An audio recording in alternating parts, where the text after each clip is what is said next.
Salut, c'est Sarah, ça dit quoi? C'est foutu, on est tous dans la rue.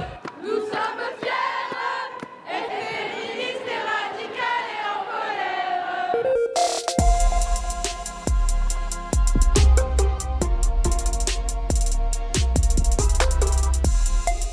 100 000 personnes ont défilé dans toute la France ce week-end contre les violences faites aux femmes. Cette lutte a aussi sa journée internationale, c'est aujourd'hui. Et pour encourager le dépôt de plainte, le gouvernement a annoncé hier que d'ici fin 2025, il sera possible de porter plainte dans tous les hôpitaux de France du moment qu'il y a un service d'urgence ou un service gynécologique. Ce dispositif existe déjà depuis quelques années, mais dans certains hôpitaux seulement, et il présente un avantage bien résumé par cette avocate. Ce qui est intéressant, c'est que la plainte aille à la femme et pas que la femme aille à la plainte. Que la plainte aille aux femmes plutôt que l'inverse, car devoir se déplacer au commissariat, ça en décourage plus d'une. Le gouvernement doit faire d'autres annonces aujourd'hui pour lutter contre les violences faites aux femmes. Et tout ça alors que le procès de l'affaire Pellico continue. Les réquisitions, c'est-à-dire les demandes de peine, doivent commencer aujourd'hui. Et le Royaume-Uni va d'ailleurs créer une infraction pénale spécifique pour lutter contre la soumission chimique, le fait de droguer quelqu'un à son insu. Il n'y aura aucune tolérance à l'égard des violences faites aux femmes. Est-ce qu'il faut garder une loi pour punir spécifiquement l'apologie du terrorisme ? C'est peut-être pas mal ça. Eh bien, les députés de la France Insoumise ne sont pas de cet avis et ont déposé une proposition de loi pour supprimer ce délit du code pénal. Alors, pour bien comprendre, un peu de contexte. Depuis 2014, il y a dans le code pénal un article qui condamne l'apologie du terrorisme à 5 ans de prison, article créé dans le contexte de la lutte contre Daesh. Avant, ce délit relevait de la loi pour la liberté de la presse et ce changement de place facilite les placements en garde à vue et les procédures de comparution immédiate. Aujourd'hui, cet article de loi n'est pas utilisé correctement, selon le député LFI Hugo Bernalicis.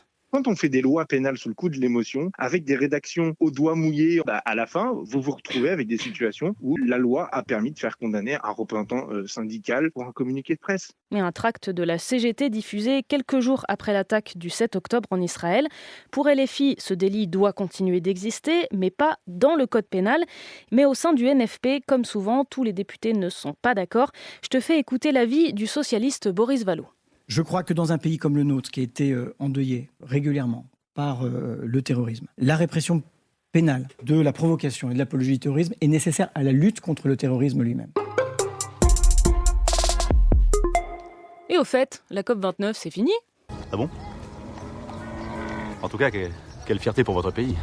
Les participants se sont finalement accordés samedi sur un plan de 300 milliards de dollars par an à destination des pays pauvres qui subissent le changement climatique et qui n'ont pas les moyens de faire des efforts pour le climat. Mais pour les ONG, ce n'est pas assez ambitieux et on n'a pas avancé sur la réduction des énergies fossiles. Un autre truc sur lequel il faudrait qu'on s'améliore, c'est la production de plastique. Est-ce que tu as déjà pris 2 secondes pour regarder autour de toi et te rendre compte de la quantité de plastique qui t'entoure ? Je l'ai fait ce matin à mon bureau et bon alors, j'ai ma gourde en métal, mon mug de café, ça va. Mais mes stylos, ma coque de téléphone, le pot de yaourt de mon petit-déj, mes vêtements aussi en synthétique, mes chaussures, et sans parler de mes outils de travail, clavier, souris, enceinte, écran, tout est entouré de plastique. Bon, pour ce qui est de mon petit-déj, je peux faire des efforts. Mais pour l'ONG Zero Waste France, ce n'est pas que de la faute du consommateur. C'est vous qui avez acheté tout ça, mais en même temps, est-ce qu'on vous propose des alternatives accessibles ? Pour nous, les vrais responsables, ça va être les industriels qui inondent le marché. L'industrie pétrochimique, aujourd'hui, c'est son débouché principal, le plastique. Du coup, après la COP, deuxième chance pour faire quelque chose pour protéger la planète. Un sommet s'ouvre aujourd'hui en Corée du Sud. 175 pays vont tenter de trouver un accord contre la production de plastique. L'idée, c'est de pousser les industriels à réduire cette production quand eux préféreraient qu'on se concentre sur le recyclage. D'ailleurs, bonne nouvelle, en 2023, on a recyclé en France 120 000 tonnes d'emballages plastiques supplémentaires par rapport à 2022. Franchement, il est incroyable. Meilleur joueur de l'histoire. Incroyable. Antoine Président, roi de France. Comment ça, quel Antoine ? Antoine Dupont, évidemment. Le champion olympique a été sacré meilleur joueur de rugby à 7 hier soir. Il avait déjà décroché ce titre pour le rugby à 15 en 2021. Et il est le premier dans l'histoire du rugby masculin à recevoir les 2 récompenses. Et avec humilité en plus. Ça récompense toute l'équipe de France, le staff qui a bossé depuis plusieurs années pour arriver à cette médaille d'or. Ouais, c'est toujours plaisant, comme je disais, de recevoir des distinctions, d'être nommé. Après, ça reste toujours anecdotique. Autre première, les frères Félix et Alexis Lebrun sont désormais numéro 1 mondiaux de tennis de table.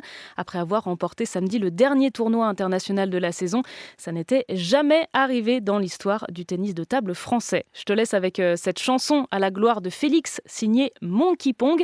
Demain, tu retrouves Jeanne aux manettes de Ça dit quoi. C'était Sarah de France Info. Allez, ciao.